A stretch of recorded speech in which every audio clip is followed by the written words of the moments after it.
For the പീപ്പിളിലേക്ക് സ്വാഗതം. കേരളത്തിലെ കശുവണ്ടി മേഖലയിൽ പ്രവർത്തിക്കുന്ന 700ഓളം ഫാക്ടറികളിൽ 3/4 പങ്കും അടച്ചിട്ടിരിക്കുകയാണ്. 5 ലക്ഷത്തിലധികം സ്ത്രീ തൊഴിലാളികൾ പങ്കെടുക്കുന്ന ഈ മേഖലയിൽ തൊഴിൽ ഇല്ലാതാകുന്നതോടെ പല കുടുംബങ്ങളും പട്ടിണിയിലാവുകയാണ്. കാലങ്ങളോളം പീലിംഗ് ജോലി ചെയ്തതുമൂലമുണ്ടായ ആരോഗ്യ പ്രശ്നങ്ങളാണ് ഈ തൊഴിലാളികളുടെ ആകെ സമ്പാദ്യം. രാജ്യത്ത് 4390 കോടി വിദേശ നാണ്യവും ആഭ്യന്തര വിപണിയിൽ 6000 കോടി രൂപയും നേടിത്തരുന്ന കശുവണ്ടി വ്യവസായത്തെ അധികൃതർ വേണ്ടത്ര ഗൗനിക്കാത്തതാണ് ഈ മേഖലയിലെ പ്രതിസന്ധിക്ക് കാരണം. ലോകത്ത് ഏറ്റവും കൂടുതൽ തോട്ടണ്ടി സംസ്കരിക്കുന്ന രാജ്യമാണ് ഇന്ത്യ. അതിൽ 85% കൊല്ലത്താണ്.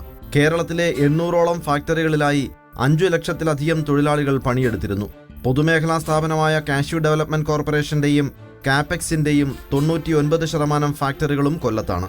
അതുകൊണ്ട് തന്നെ 12 നിയമസഭാ മണ്ഡലങ്ങളും 2 ലോക്സഭാ മണ്ഡലങ്ങളും ഉൾപ്പെടുന്ന ഈ ജില്ലയിൽ കശുവണ്ടി തൊഴിലാളികളുടെ വോട്ട് നിർണായകവുമാണ്. അതിനാൽ കണ്ണിൽ പൊടിയിടുന്ന തന്ത്രങ്ങളുമായാണ് രാഷ്ട്രീയ പാർട്ടികൾ ഈ മേഖലയിലേക്ക് ഇറങ്ങുന്നത്. കാരണം കൊല്ലം ജില്ലയിലാണ് ഏകദേശം 2 ലക്ഷത്തോളം കശുവണ്ടി തൊഴിലാളികളുള്ളത്. ഇപ്പോൾ തൊഴിലാളികൾ ജോലിക്ക് വേണ്ടി പരക്കം പായുകയാണ്.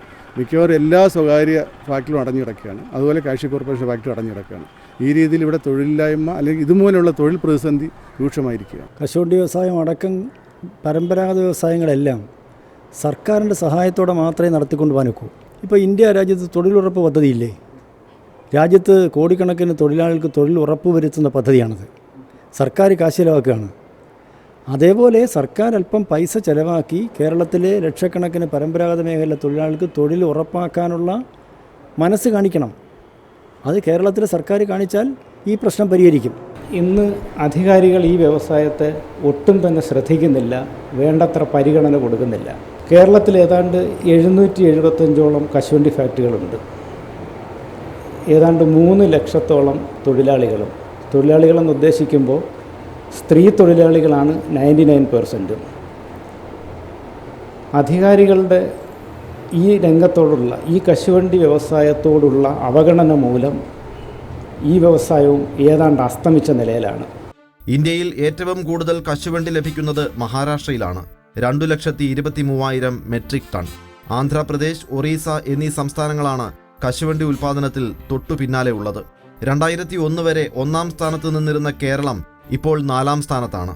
വെറും 73,000 മെട്രിക് ടൺ മാത്രമാണ് കേരളത്തിന്റെ ഉൽപ്പാദനം.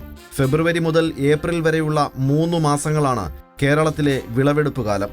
കേരളത്തിലെ 800ഓളം വരുന്ന കശുവണ്ടി ഫാക്ടറികളിൽ ഒരു ദിവസം വറുക്കാൻ വേണ്ടത് 4000 മെട്രിക് ടണ്ണാണ്. വർഷത്തിൽ ചുരുങ്ങിയത് 250 ദിവസം തൊഴിലാളികൾക്ക് ജോലി കൊടുക്കണമെങ്കിൽ വേണ്ടത് 10 ലക്ഷം മെട്രിക് ടണ്ണാണ്. ഇന്ത്യയിലെ മൊത്തം ഉൽപ്പാദനം 6 ലക്ഷം മെട്രിക് ടൺ മാത്രമാണ്. കേരളത്തിന്റെ ഉൽപ്പാദനം ഇന്ത്യയുടെ മൊത്തം ഉൽപ്പാദനത്തിന്റെ പകുതി പോലും എത്തില്ല. ഇന്ത്യയിലെ തോട്ടണ്ടി വ്യവസായം പ്രധാനമായും നിലനിൽക്കുന്നത് ആഫ്രിക്കൻ രാജ്യങ്ങളെ ആശ്രയിച്ചാണ്. ഏറ്റവും കൂടുതൽ തോട്ടണ്ടി ഇറക്കുമതി ചെയ്യുന്ന രാജ്യം ഇന്ത്യയാണ്. 8 ലക്ഷം മെട്രിക് ടണ്ണാണ് ഇന്ത്യയുടെ ഇറക്കുമതി.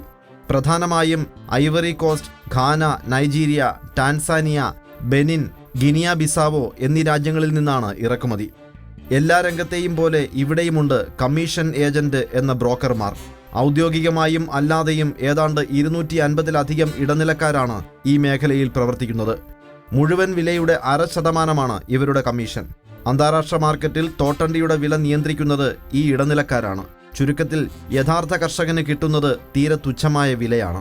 ഇപ്പോൾ ഈ കൂടുതൽ വില തോട്ടണ്ടിക്ക് ഉണ്ടാകുന്നത് കുറേ ട്രേഡർമാരാണ് വില കൂട്ടുന്നത്. കേരളത്തിൽ കശുവണ്ടി സംസ്കരണ രംഗത്തില്ലാത്ത കുറേ ആളുകൾ തോട്ടണ്ടി എടുത്ത് അവരിഷ്ടമുള്ള വിലയ്ക്ക് കേരളത്തിൽ സംസ്കരിക്കുന്നവർക്ക് കൊടുക്കുകയാണ്. അതാണ് ട്രേഡർമാരെന്ന് പറഞ്ഞിപ്പോൾ അറിയപ്പെടുന്നത്. ഇത് കുറച്ചുകൂടെ ദ്രോഹമാണ് ഈ ഇമ്പോർട്ട് ഡ്യൂട്ടി. ഇപ്പം തന്നെ തോട്ടണ്ടിക്ക് വില കൂടുതലാണ്. അതിൻ്റെ കൂടെ തോട്ടണ്ടിക്ക് കുറച്ചുകൂടെ വില ആവാനേ ഇത് ഉപകരിക്കൂ. അതുകൊണ്ട് ഈ ഇമ്പോർട്ട് ഡ്യൂട്ടി പിൻവലിക്കണം. തോട്ടണ്ടിയുടെ വില ക്രമാതീതമായി കൂടി ഇമ്പോർട്ട് ഡ്യൂട്ടി വന്ന് ഇവിടെ കശുവണ്ടി തൊഴിലാളികളുടെ ജീവിതം തികച്ചും ഇനി അങ്ങോട്ട് യാതനാപൂർണ്ണമായിരിക്കും. ഇന്ത്യയിൽ തോട്ടണ്ടിയുടെ ഉൽപ്പാദനം വളരെ കുറവാണ്. കേരളത്തിൽ ഒരു കാലത്ത് 1.5 ലക്ഷം ടൺ തോട്ടണ്ടി ഉണ്ടായിരുന്ന സ്ഥാനത്ത് ഇപ്പോൾ വെറും 30,000 ടണ്ണേ ഉള്ളൂ. കശുവണ്ടി ഈ പറങ്കിമാവുകളെല്ലാം വെട്ടിമുറിച്ച് റബ്ബർ വെക്കുകയൊക്കെ ചെയ്തതിൻ്റെ പേരിൽ കേരളത്തിലെയും അല്ലെങ്കിൽ ഇന്ത്യയിലെ ആഭ്യന്തര ഉൽപ്പാദനം വളരെ കുറവാണ്. പൂർണ്ണമായും ഇത് ഇറക്കുമതിയെ ആശ്രയിച്ച് നടത്തിക്കൊണ്ടുപോവുകയാണ്. അപ്പോൾ വിദേശ രാജ്യങ്ങളിൽ, അതായത് ആഫ്രിക്കയിലെ ഐവറി കോസ്റ്റ്, ബെനിൻ, ഘാന ഈ രാജ്യങ്ങൾ അതിഭയങ്കരമായ മത്സരമാണ്. നമ്മൾ വിയറ്റ്നാമുമായിട്ടാണ് അവിടെ മത്സരിക്കുന്നത്. ഇതൊരു മാർക്കറ്റാണ് ഇതിനെപ്പോഴും നിയന്ത്രിക്കുന്നത്.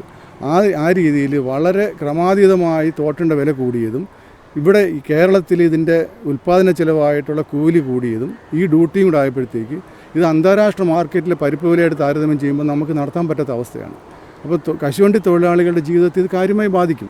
ഇത് ഒരു വ്യവസായി വിചാരിച്ചാലും നടക്കത്തില്ല, മൊത്തത്തിലും എല്ലാവരെയും ബാധിക്കുന്ന പ്രതിസന്ധിയാണ്.